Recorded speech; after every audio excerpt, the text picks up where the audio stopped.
In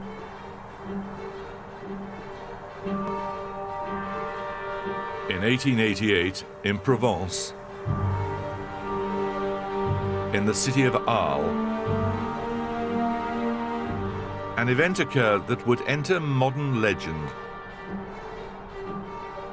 In the red light district on the northern edge of town, a foreigner arrived at the door of a brothel. He handed a package to one of the girls. That package contained a bloody piece of his own flesh. The man's name was Vincent van Gogh. At the time, he was an unknown and unsuccessful painter. But today, he's among the most celebrated artists of all time. That year in Arles has gone on to define him. The year he created his most treasured masterpieces, but also the time when he took a knife to his own ear. Vincent van Gogh was found in his bed at 7 in the morning on Christmas Eve, 1888. He was curled up in a fetal position, his head swathed in blood-soaked rags. The policeman who found him thought that he was dead. It's the most famous incident in the history of modern art. But no one can agree what actually happened. We can't even be sure that he cut off his own ear. Now I'm joining one dedicated art lover living in Provence who's been on a 7-year mission to uncover the forgotten truth behind the legend. There is something seriously wrong here. Hunting for every possible scrap of evidence. Eventually you find this tiny little document here. Oh, my godfathers. And hidden clues in the paintings on an international journey that promises to solve the most perplexing art mystery of our times. Oh mon Dieu, je l'ai trouvé.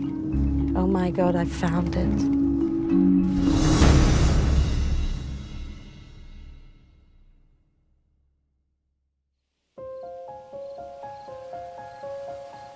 The ancient town of Arles sits on the northern edge of the Camargue,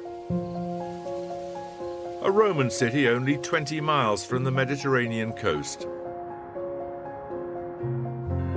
Vincent van Gogh arrived here in 1888, aged 35, an unsuccessful artist escaping the sneers of Paris for a brighter and, as he thought, purer world down south. In April, he went to a bullfight.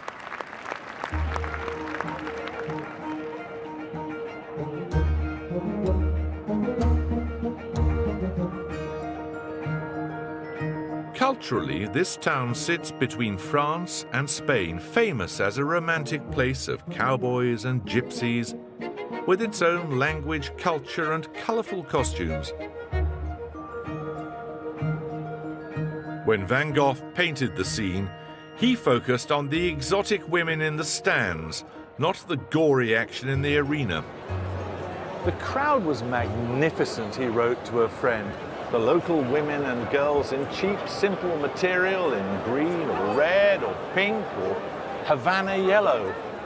And above it all, a sulphurous sun in a vibrant blue sky. It was all, he said, as gay as Holland was dismal. It's hard at first not to get swept away in the spectacle. But it's not a fair fight, and it has an inevitable end.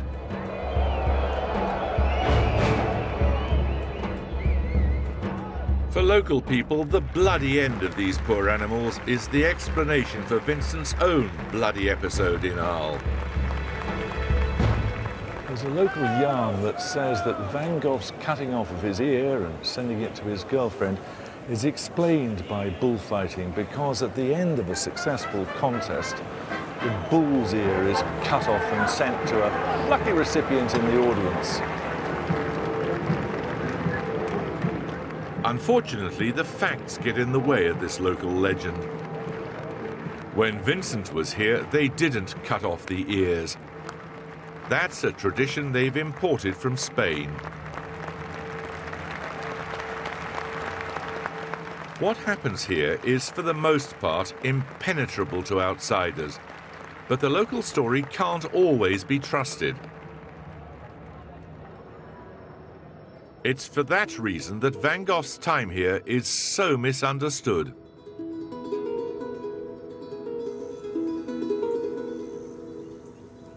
It would take a foreigner with local knowledge to help unravel the mystery. My favourite part of the day is to water the plants. Bernadette Murphy was once an art history student in London, but she moved to Provence back in 1983. After years living and working in the region, she knows the place and the people about as well as any outsider can.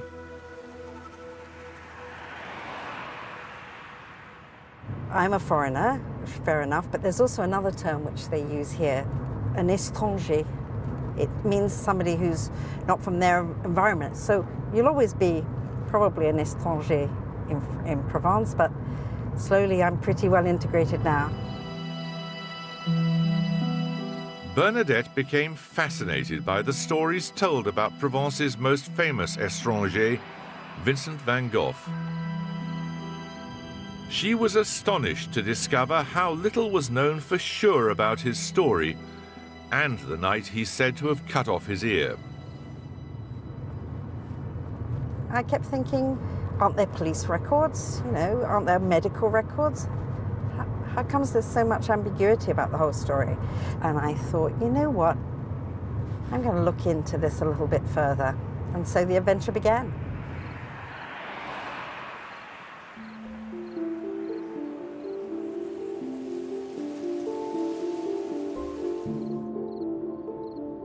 Since 2010, Bernadette has haunted the town record offices, libraries and archives of Arles.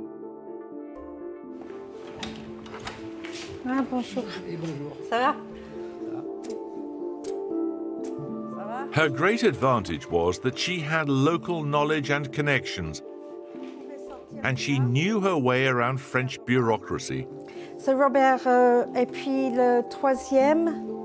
Her first instinct was to understand the scene of the crime, the place where Vincent supposedly cut off his ear, and, incidentally, the most famous artist studio of all time.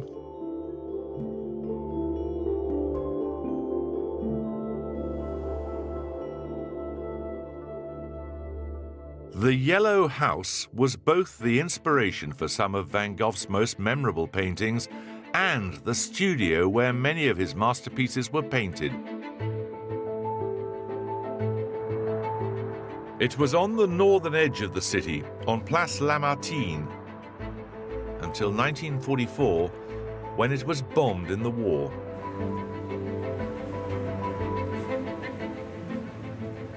I met Bernadette where it once stood, to get my first feel for the place that was the center of Van Gogh's world for 9 months in Arles, and the place where this whole brilliant and gruesome story played out.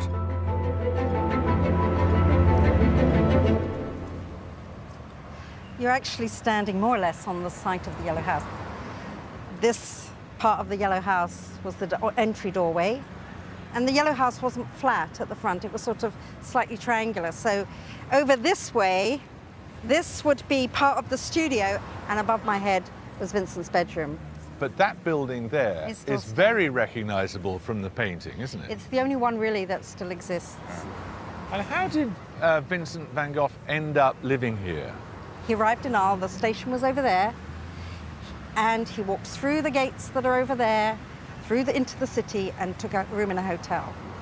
Meanwhile, we know that he's painting in the fields beyond the station, and on the way he had to pass in front of a cafe, and the cafe was over there, and the lady who ran it, she'd been raised in the Yellow House, and her parents both died there. So the house had not been lived in for about 18 months when Vincent took it over. Vincent's painting gives a vivid sense of Place Lamartine as he knew it. In the background is the railway bridge leading to the station.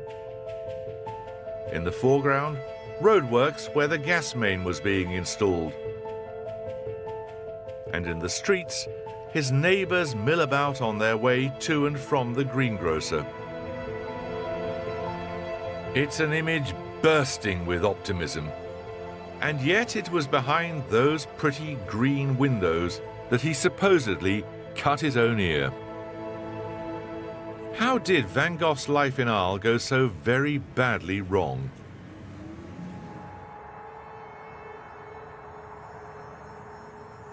The mystery all turns on events 2 nights before Christmas 1888. The bare facts are reported in local press accounts. At 11:30, a man named Monsieur Vincent appeared at the door of a brothel on Rue de Boudal. He asked there for a girl named Rachel. When she arrived, he handed her his own severed ear. But can the reports really be trusted? More than one account gives his nationality not as Dutch, but as Polish. 3 versions say the ear was in a package. Another says he was holding it in place on his head. Most say this girl Rachel was a prostitute. But one says she was just a girl who worked at a cafe.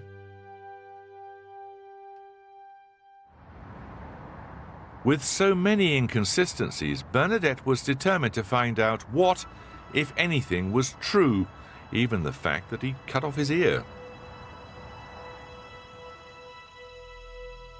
It's the one thing we think we all know about Vincent, but is it really just tabloid sensationalism? Because the world's foremost experts aren't convinced that's what actually happened.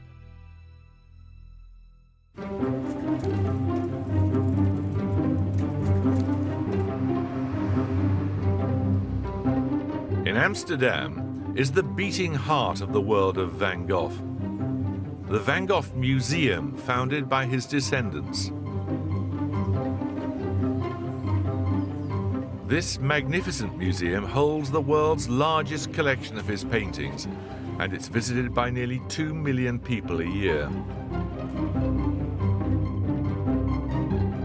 It's regularly asked to adjudicate upon amateur theories on Vincent.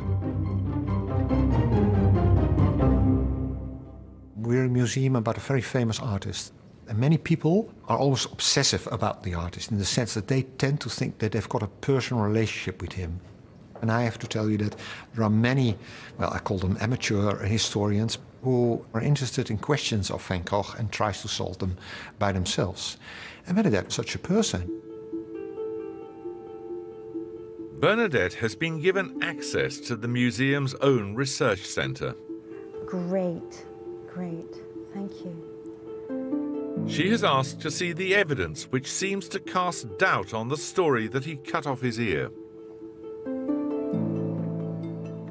This notebook of an early biographer contains a letter from the painter Paul Signac, who visited Vincent shortly after his injury. So it says, I saw him the last time in Arles in the spring of 1889. He was already at the hospital of the town. But the day of my visit, he was perfectly okay, and he had the famous band round his head and a fur hat. A few days earlier, he had cut off the lobe of the ear and not the ear. Seeming to support this is a drawing that was made of Vincent on his deathbed a year and a half later by his doctor. And there's Vincent lying with his eyes shut and the ear, the top part of the ear, perfectly intact. So this confirms what Paul Signac said in 1921, an eyewitness statement and another eyewitness statement. So there is something seriously wrong here. That a man would cut the lobe of an ear and it would become the most famous incident associated with any artist ever. I'm a little bit underwhelmed. It's a bit surprising. The newspapers all say that he cut off his ear, but these later eyewitnesses are clear it was only the lobe. Experts have long been perplexed by this disparity. Who to believe? That's always been the question. But in general, for us, what we chose, what we found the more reliable, is some of these people who were close to him, who saw him, who knew him for a couple of times and who saw him, and they said it was half the year. So that has always been our point of view.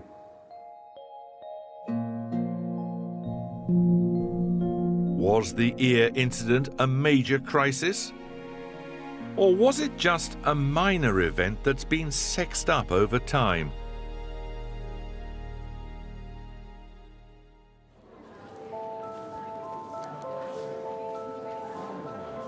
Unlike the vast majority of other artists, Vincent's life is as famous as his work. It's one of the reasons this museum in particular is so well attended.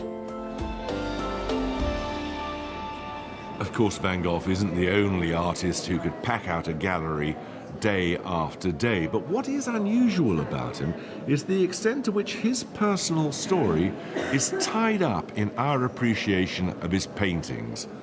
People don't just come to see the sunflowers, they want to see the self-portraits, the staring eyes of a man dead at 37, whose vision was simply too intense for the world. For once, the word icon is the right one. These images stand for the modern belief that genius and self-destruction go hand in hand. So, if he didn't cut his ear off, is that whole story built on a lie? The man who arrived in Arles was 35 years old and had plenty in his background to suggest a tortured soul. Born in 1853, the son of a Dutch Protestant minister, those close to him long suspected he might be mentally ill.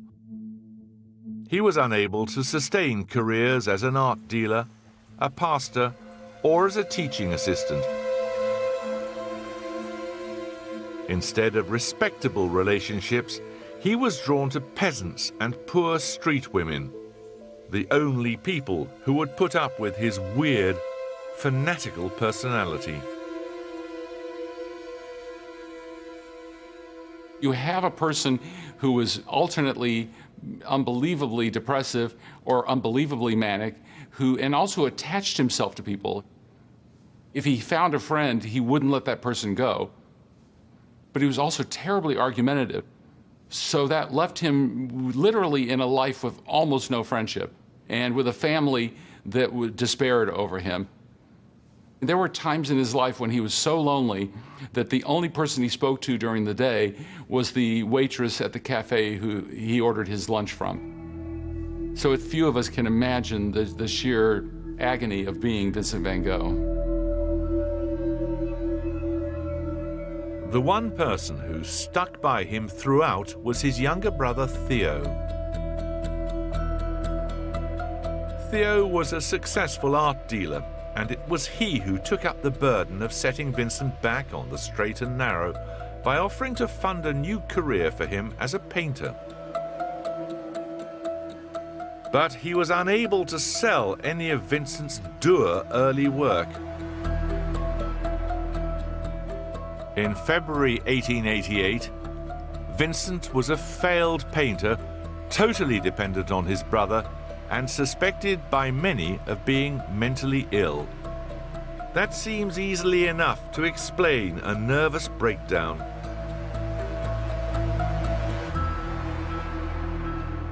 But actually, the year it happened, things were all going pretty well.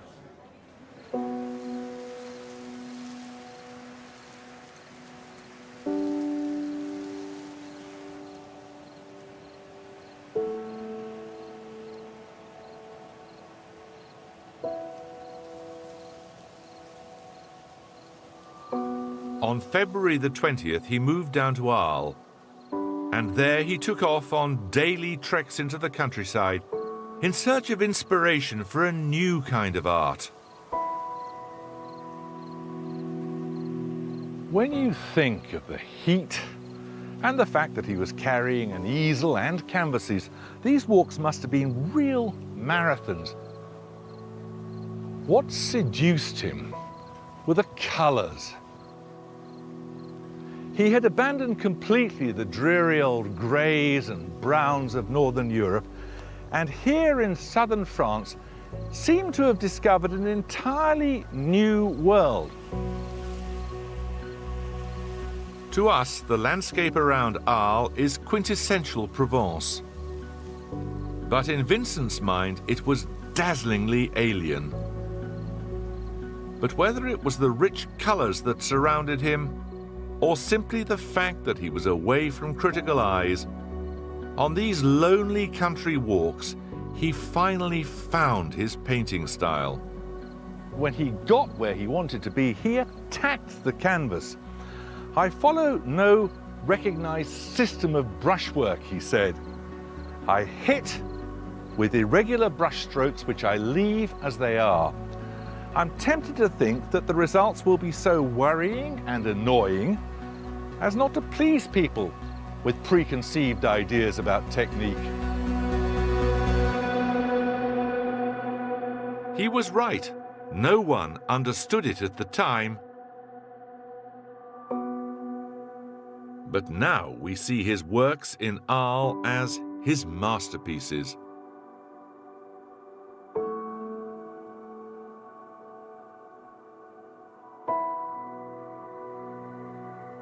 He wrote to Theo that he'd found the future of modern art. And he dreamed that a whole movement of artists would soon join him on a shared mission, painting in the South.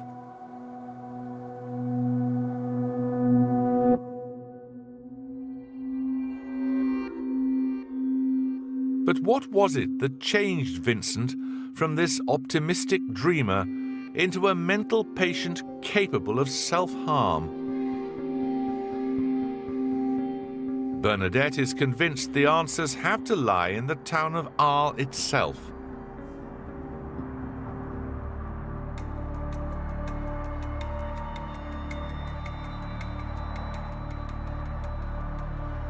She took me to the last place Vincent was seen the night he cut his ear. The Rue du Boudal, only 100 yards from the Yellow House. He was seen there at a brothel at about 11:30 p.m. Well, this was the heart of the red light district in Arles in 1888. So these were all brothels, were they? Well, unfortunately, this was a convent, and they complained incessantly about the noise. But of course, the town fathers ignored that quite happily. What was it like on the street down here then?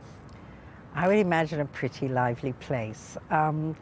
This whole street would have been comings and goings and quite a lot of noise. People were making complaints and saying the girls were making lewd remarks, and there was screaming and yelling and all sorts of things going on. But we know that Van Gogh was a frequent user of brothels, do we? Well, he and his brother talk about it quite openly in their letters. You know, it was part and parcel of life, I think, of a 19th century man. You just went to the brothel, and Vincent equates it with, you know, having bread and food. I've got enough money for this. I haven't had a screw for 3 weeks. You know, he actually says that. Vincent frequented many of these brothels, and he painted one, giving us a sense of the atmosphere. But on the night of December the 23rd, he sought out one in particular. He crossed over the square. It's been identified at the end of the street. Rue de la Glacière, and he came directly to this house, which was the House of Tolerance number 1. That's what, somewhere around here, is it? It's actually here. Where these cars are parked. parked It was absolutely now. here where these cars were parked. It was bombed by accident in the Second World War. What do we know about what happened? I mean, he knocked on the door, and what happened then?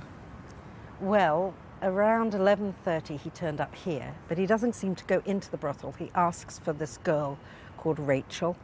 At least that's what the local newspaper says.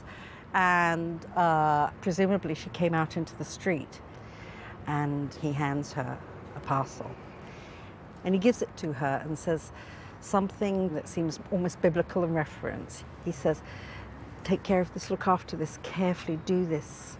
Keep a souvenir of me, a memory of me. Do this in remembrance of me. That's what I think, you see. It's not something just done arbitrarily. It's done as a gift for her. What was going on here? Was Vincent, in his madness, trying to seduce this poor girl? Was he trying to scare her?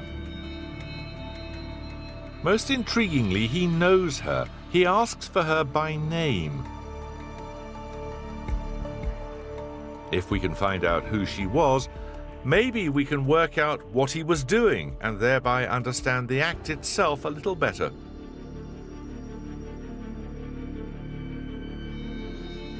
For Bernadette, this kicked off the search for Rachel.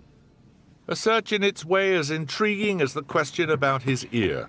So, I know that the prostitutes were all based in a particular part of town, which is Section E. In 19th century France, brothels were regulated by the state. They were called houses of tolerance. The prostitutes and the madams were recorded in the town census, with delicate euphemisms for their jobs. Well, a limonadier is just a term that they use to describe somebody who was running a brothel. It could also be somebody who actually did sell lemonade, so you have to be a little bit careful about judging people like that, limonadier. So I have to look for limonadier, and I have to look for a fille soumise. A fille soumise means a girl under the thumb, a submissive woman, literally, a girl under the thumb, and that's what you call prostitutes. So if we go down, look at the ages, they're a little bit older than one would imagine. 26, 29, 25, 30, 30, 28. They're not young women. Each of these names stands for a woman Vincent might have visited. Officially registered prostitutes, strictly over 21, whose ages and health status were all recorded by the state. But Bernadette can't find Rachel, the one girl she's looking for. When I look at all the girls who are indicated as filles soumises, they've got lots of names: Jeanne, Rose, Marguerite, Marie, Madeleine. But there are no Rachels here whatsoever.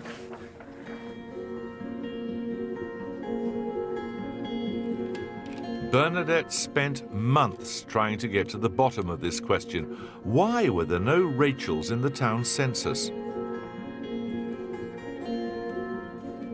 Then a clue emerged which completely changed everything. She revisited an old press article quoting the policeman who attended the scene of the crime. In it, he says, "The prostitute's name escapes me, though her working name was Gabby." For Bernadette, there came a moment of realization. Rachel is a highly unusual name in Arles. She went back to the records and found a document listing prostitutes. Many of the names were followed by the words dit Rachel, called Rachel. It's not their real name. It's just the nickname. You know, they have other names like Blondie and Redhead and silly things like that, but Rachel is one of the names that occurs linked into different girls. So maybe, although Policeman Robert said Gabby was her working name, maybe he just got it wrong. Maybe it was her real name. There were no Rachels living in Arles in 1888, but there were 31 women called Gabrielle or Gabby. One of those women must have been the girl Vincent gave his ear to.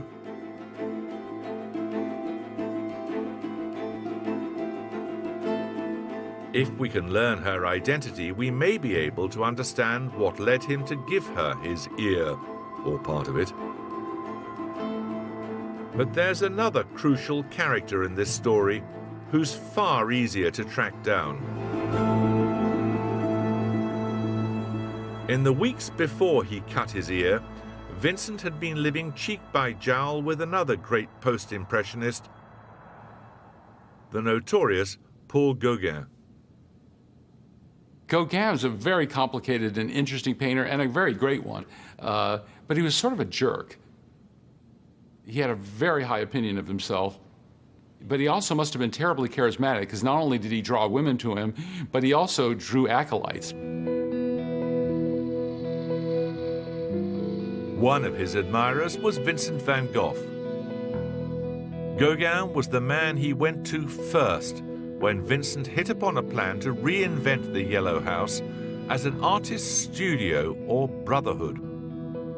They'd lived there in a sort of commune or a medieval guild, or as he put it, like a band of Japanese Buddhist monks. And his art dealer brother Theo would feed them and clothe them and give them canvases and paint, and the artists would just create.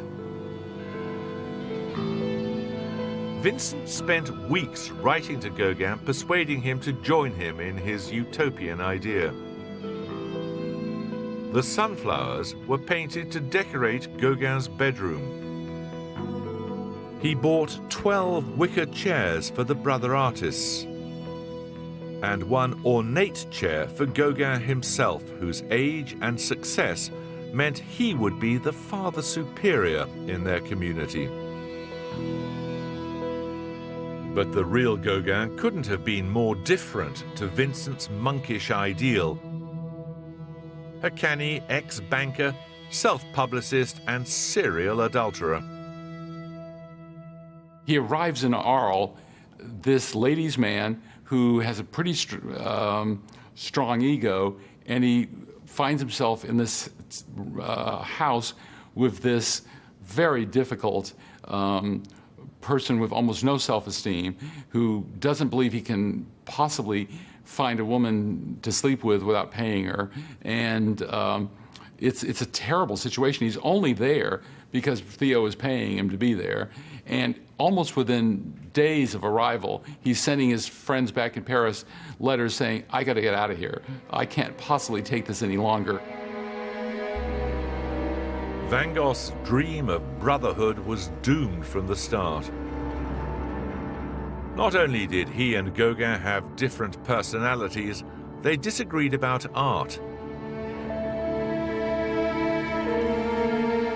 Gauguin liked to paint from his imagination. He found laughable Vincent's habit of painting from life. He produced what seems a mocking portrait of Vincent painting the sunflowers.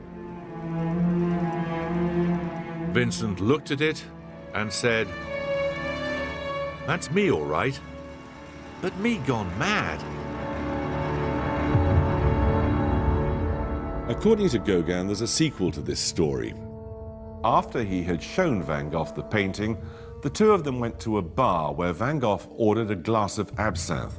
He then threw the absinthe and the glass at Gauguin. Gauguin ducked, it smashed on the wall, and he helped Van Gogh home and put him to bed.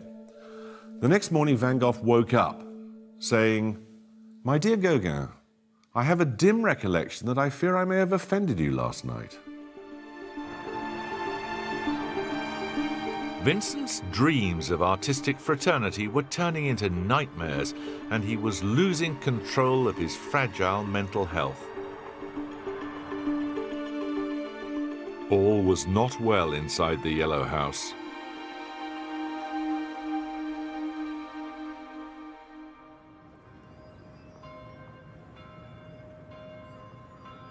In Arles, Bernadette is still trying to establish the identity of the girl called Gabrielle we're told Vincent gave his ear to. The search has hit multiple dead ends and frustrations, until a friend passed her a copy of a little-known book on Van Gogh, which contained one crucial nugget of local knowledge about Gabby. Towards the end of the book, there are just 4 little lines, but for me they're really exciting. It says, Rachel, who was called Gabby, died in 1952 at the age of 80. So what I have to do is find out if it really is true, whether I can find anybody called Gabby who died around the age of 80 in 1952. This information completely changes the search because only one person called Gabrielle died in Arles in 1952. But that person was a 19-year-old girl in 1888. In other words, 2 years too young legally to be a prostitute. Was that girl Gabby? If so, this will be a sensitive issue because her descendants still live just outside Arles. So I think I've really got to go and see the family now. It's not going to be an easy one, though, because I've got to talk to them and ask somebody if their family had a prostitute in the family. The family live out of town in a small village. If they confirm Gabby's identity, then we may finally understand what Vincent was doing at the brothel that night. But this is a secretive place. Bernadette met them the first time off camera, and that cagey meeting was full of revelation.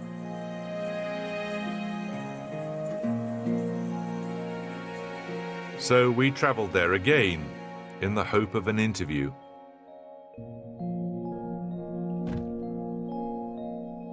But ultimately, they refused to be filmed or named. It's understandable because what they had to say was so sensitive.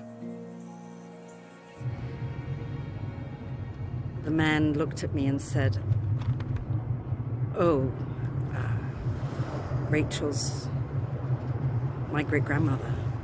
It's a really dark family secret. Well, it's only a dark family secret if she was a prostitute. And that's the whole problem. Was she or was she not? The family confirmed their ancestor, Gabrielle, was the girl who's always been called Rachel, but their stories only added to the doubts Bernadette had about her profession. Her age was not quite right. She married soon afterwards. It just didn't tie in with her being a prostitute. And the story only began to fall into place when I began to realize that she never was. What was she doing at the brothel then? She was a cleaner. In the archives, you find lists of cooks, cleaners. She was too young to be a prostitute. And that, I think, is why Vincent van Gogh actually met her in the street. That's why he didn't go into the brothel that night. But that's no cause for shame, is it? I mean, she was just, she was a femme de ménage, a cleaner or... Yeah. She was just a small, little, meek working girl. This turns the traditional story on its head. Bernadette has seen evidence that not only was Gabby a cleaner at the brothel, she also worked at more than one of Vincent's favourite haunts on Place Lamartine. She wasn't his prostitute. She must have been a friend he saw every day. We're now closer than ever before to a true picture of what drove Vincent the night he cut his ear. And there's also evidence in the paintings for what was really on his mind.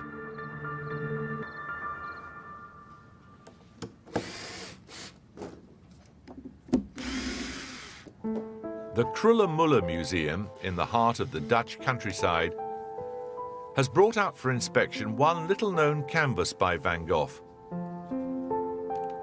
It's a painting he produced in the immediate aftermath of the night he cut his ear.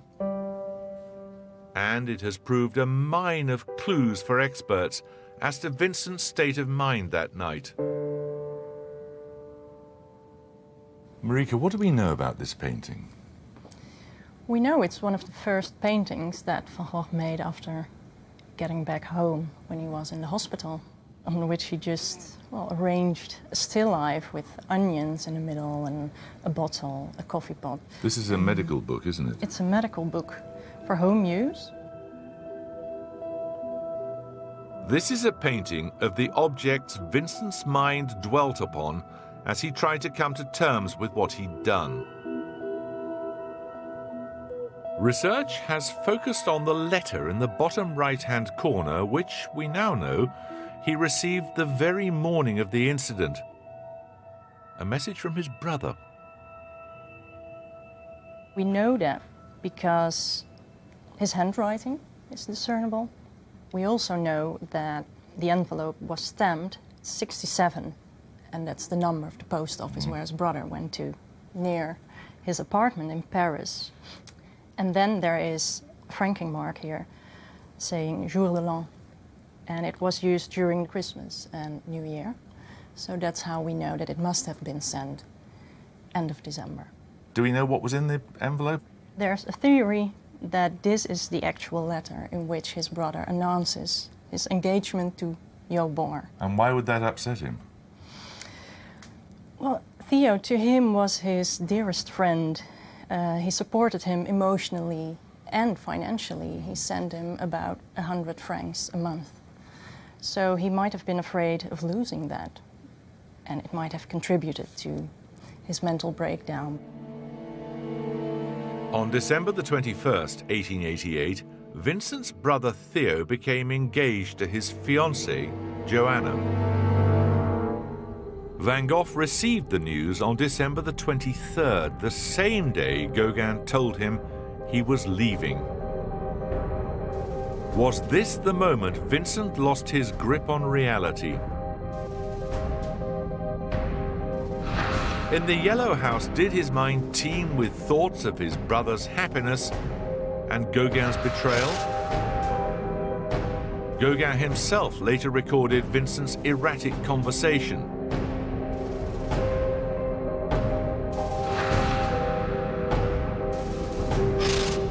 Gothic novels were mentioned with a hero stalked by madness. He dwelt on the murders of prostitutes being reported in the papers and the betrayal of Christ in the Garden of Gethsemane when St. Peter the disciple cut off a centurion's ear. He was so bizarre that I couldn't take it, Gauguin wrote later. He even said to me, "Are you going to leave?" And when I said yes, he tore this sentence from a newspaper and put it in my hand. It said, "The murderer took flight." Horrified, Gauguin left to spend the night in a hotel, leaving Vincent alone with his demons. What happened next has remained a complete mystery. But evidence was to emerge from the last place you'd expect.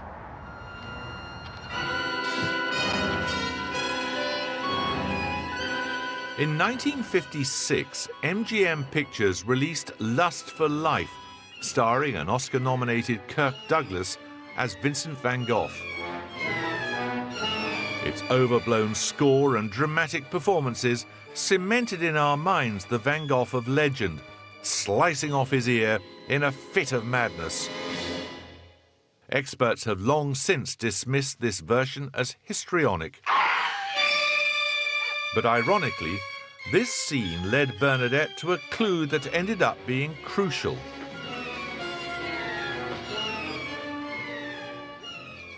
Deep in the Van Gogh Museum archives, she found a letter in an old magazine about Lust for Life. It explains how Irving Stone, the writer behind the film, did his research into the ear.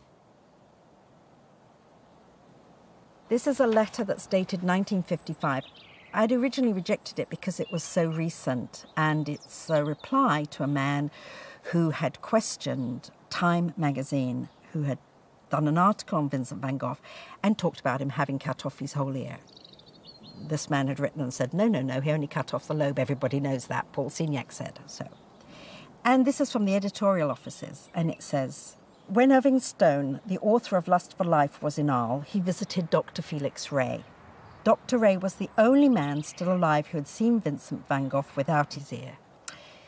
But then it says something extraordinarily interesting. It says Dr. Ray drew a medical diagram for Irving Stone, which he later signed and which Mr. Stone now has in his possession.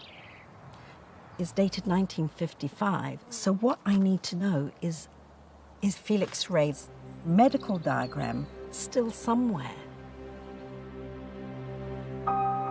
Felix Ray was the doctor who treated Vincent's injury throughout his time in the hospital. More than that, the two became friends and Vincent painted him. There could be no better witness to what happened to Vincent van Gogh's ear. And somewhere, there's a document he gave to Hollywood writer Irving Stone answering exactly that question.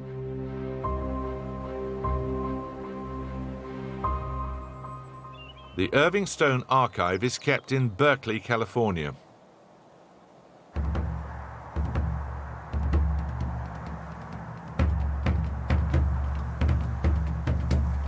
For Bernadette, this meant a journey across the world to San Francisco Bay.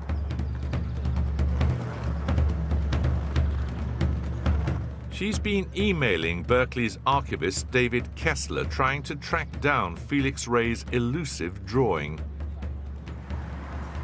This was sort of a ping pong that went over a couple of days of me saying, can you try this box? How about this? What about this? And him saying, well, I haven't really got anything like that. After my fifth question, I said, do you think you could just look one more time? And I went to bed that night. And I woke up the next morning and there was an email in my inbox, you know, having mailed him all day long. And he said in French, "Oh mon Dieu, je l'ai trouvé." Oh my God, I found it. Now, finally, Bernadette is on her way to meet the man she's been corresponding with. And to see the document he says he's found. He discarded stuff as he went along, so only a very few things exist. So all of it fits in this box 91 of the collection. And in this, one of the things I finally found was a little document in the first folder, which demonstrates what you've been looking for, I think, which is what happened with the ear. And if you go through here, eventually you find this tiny little document here. Oh my godfathers. And it's from Dr. Ray Felix. Jack, I'm gonna lose. I'm sorry. Wow. I worked so hard on this. I can't believe it. I can't believe it after all these years. I'm so sorry. It's just a thin little tiny piece of paper here, but so much is so eloquent in its own way.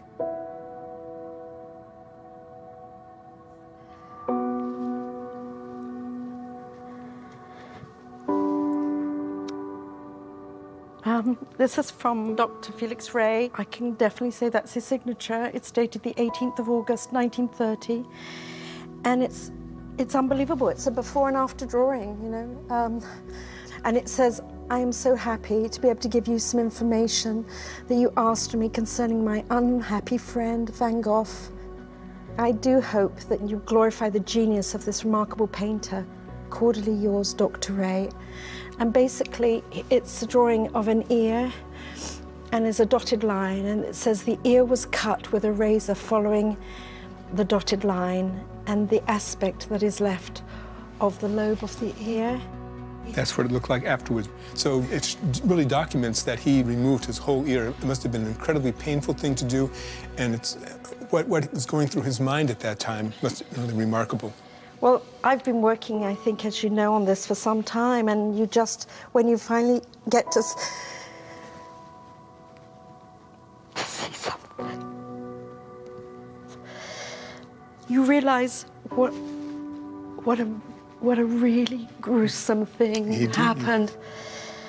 It brings home the violence of the act.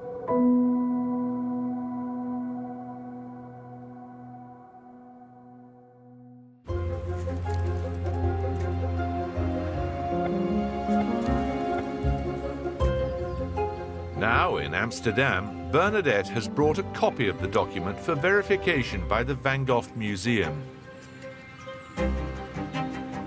Has she found the proof that eluded all the experts that Van Gogh did cut off his whole ear? This is what I found in Berkeley. The museum have deployed Theo Miedendorp and Louis van Tilburg to see if this gains their seal of approval. This is amazing, indeed. It's quite clear on what happened. So only a tiny piece of the lobe. Yeah, remained. There's no ambiguity. No, No, they not. evidently wanted to make it clear by making two drawings. Yeah. So he didn't want the point before to be and missed. after. Yeah. I mean, I couldn't have dreamt of finding anything so crazy, really. Well, this stands the received wisdom on the head, doesn't it? it makes it very clear. I mean, now you finally got a document of the person who saw him immediately after it happened. Who treated him? Treated him and said that, well, that was a whole ear, and there's no reason now more to doubt about that. That's the information that he got from Ray. So he only could have got it from Ray. So that makes it quite original, I would say. New evidence of Van Gogh is a rare commodity, let alone the final proof that he did cut off his ear. The museum has already begun negotiations for the document to star in a major new exhibition. It's an unprecedented achievement for an amateur researcher. It was really very thrilling, very thrilling. And there's kind of something quite special about finding something new about someone who's so famous. When you find something like that and you think, well, nothing's going to come of it. Is it really real? To have them say that it's a definitive answer to the question, my heart was beating. Not many of us can say we've contributed to history, really. I suppose you have. I suppose I have. How funny. It's great fun. But when the excitement dies down, you're left with a story that's deeply unsettling. Not just a cliché, a piece of art trivia, but a harrowing moment for a desperate man. People make jokes about Van Gogh's ear, but really what happened that night in the Yellow House was pretty disturbing. There he was, alone, surrounded by all these amazing paintings which he couldn't sell. He thought about his life, he took a cutthroat razor, and he cut his ear from top to bottom. He severed the artery behind his ear, and rags were found later that he'd used to try to stem the flow of blood. But instead of calling a doctor, he hid the wound under a hat and made preparations to go out. He wrapped up the severed ear in newspaper and headed out to a brothel. That is the last piece of the jigsaw. Why did he do it? Why did he take his ear to Gabrielle at the brothel? There's one last fascinating twist to this story. Before Vincent came to Arles, he was living in Paris. And Bernadette has discovered that Gabby, the brothel cleaner, was there at the same time. So this was the site of the original Institut Pasteur. She was sent here to the Institut Pasteur in January 1888 to be treated for a bite by a rabid dog. I have a medical record here. As you can see, the name, her first name and her age. She was just 18 and she was bitten by a dog in Arles on the 8th of January around 3 o'clock in the afternoon. The young Gabrielle received 20 injections over a period of 18 days. Then she went back to Arles. 3 weeks later, Vincent made the same journey. Because he goes to Arles very shortly after this, doesn't he? Very shortly. I mean, it's literally... Did they meet here, and did Vincent follow Gabby down south? I also have a letter Bernadette at first dismissed the thought, but then she found a letter Vincent wrote later that year which mentions poor girls treated for rabies in this very institution. He was, at the very least, intrigued and moved to pity by her injury. So what do you think is the significance of this discovery? Well, I think Vincent was always attracted to people who were in difficulty or he wanted to help in some way. So the notion of taking the ear to this particular girl, a girl who had a visible scar, somebody who had suffered, she becomes another of his wounded angels that he wanted to help. It's a tantalizing thought that Gabby could have been the reason Van Gogh went to Arles in the first place. But it also suggests a new interpretation of what Vincent was doing by giving her his ear. Vincent had always been drawn to unfortunate women and nurtured Christ-like fantasies of martyring himself for the poor. It looks as if in his distress he saw giving Gabby his ear as an act of religious self-sacrifice and compassion. Van Gogh would end his own life only 18 months later. But Gabby lived on till she was 82 years old.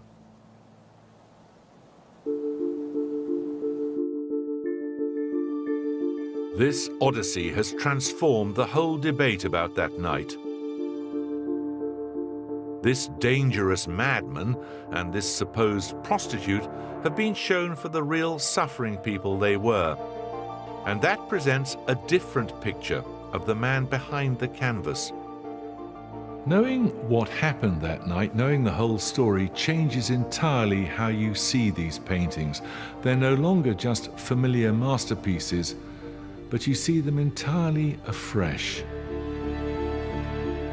That brilliant but tragic year in Arles has left us with images that electrify the world. And now we can understand far better the story behind them. At the Van Gogh Museum, all the artworks and artifacts that led to these revelations are coming together. The confusing deathbed drawing, the still life with his brother's letter, the portrait he gave as a gift to Felix Ray. In a new exhibition, On the Verge of Insanity, that rewrites the legend of Vincent's descent into mental illness. And amidst the masterpieces, one tiny document forgotten by history that finally solves the mystery of Van Gogh's ear. Van Gogh's Ear, The True Story by Bernadette Murphy, was a book of the week, available to listen to now at the BBC Radio 4 website. And for another documentary based on an artist's colourful history, Peggy Guggenheim, Art Addict, is available to watch now on BBC iPlayer. Next tonight, here on BBC Two, the National Lottery Live.